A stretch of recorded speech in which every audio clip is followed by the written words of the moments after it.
All of our students qualify for every service imaginable. 40% of my students are in transition or officially homeless, and so we are working with a lot of issues of poverty, but we're also working with an incredibly resilient population. I'm Deborah Rogers. I'm the principal of the best school in St. Louis Public Schools in the world, Patrick Henry Elementary. Patrick Henry is a neighborhood school. We have 100% of our students are free and reduced lunch. That means they qualify for free breakfast, free lunch, free afternoon snack, free dinner. All of our students qualify for every service imaginable.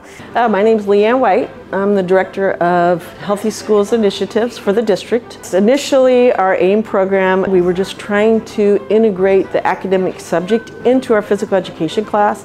And then after conducting school-wide assessments, we found out that our students were missing out on physical activity throughout the day. These kids were averaging 7 minutes a day of physical activity. Yes, they get their 20-minute recess and they get their 1 or 2 50-minute class per week for physical education, but 7 minutes a day of movement was far below the CDC recommendation of 60 minutes of physical activity a day. So AIM zones are our answer to a problem that we were having where students were not able to remain in a traditional classroom. They needed movement, they needed a release, they needed that physical break. It initially started with our AIM zones, which is different pieces of equipment that are placed in the actual traditional classroom. There are boomer boards where kids could stand on and move around.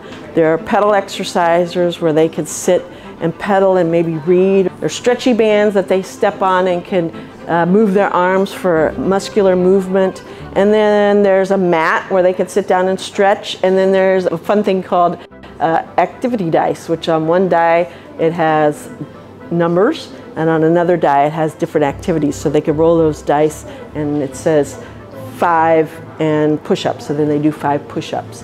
So these are located in the classroom and they're used at the discretion of the classroom teacher. The data to support the AIM zones is pretty incredible. First, our academic data was our most important thing that we were looking at. I'm incredibly proud to say that this is our first year that we've actually seen, not only did we meet our academic goals from beginning of year to middle of year, but we actually exceeded them across every single grade level. It's like magic. Everybody in the building, then they're like, hey, we want all of that equipment in our classroom. We see the changes that it's making.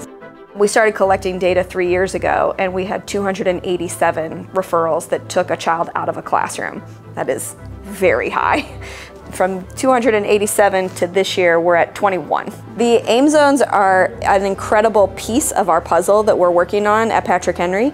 We wanted to make sure this was a program that could last because it is worth the investment if it's a long-term fix, and that's what it's turned out to be.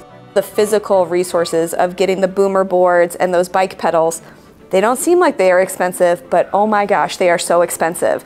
And our school budget is tiny, so we can't afford programs like these on our own. The number one thing to understand is that this is meeting an incredible need in the district. This is not just a bonus program. This is not just something that would be nice to have. This is an essential program that helps my students be the best versions of themselves, and it's giving them the ability to stay in class and learn. It's also incredibly fun, and so our kids just love it, and they love to be in the AIM zone. It's very fun, even if they're not having a problem.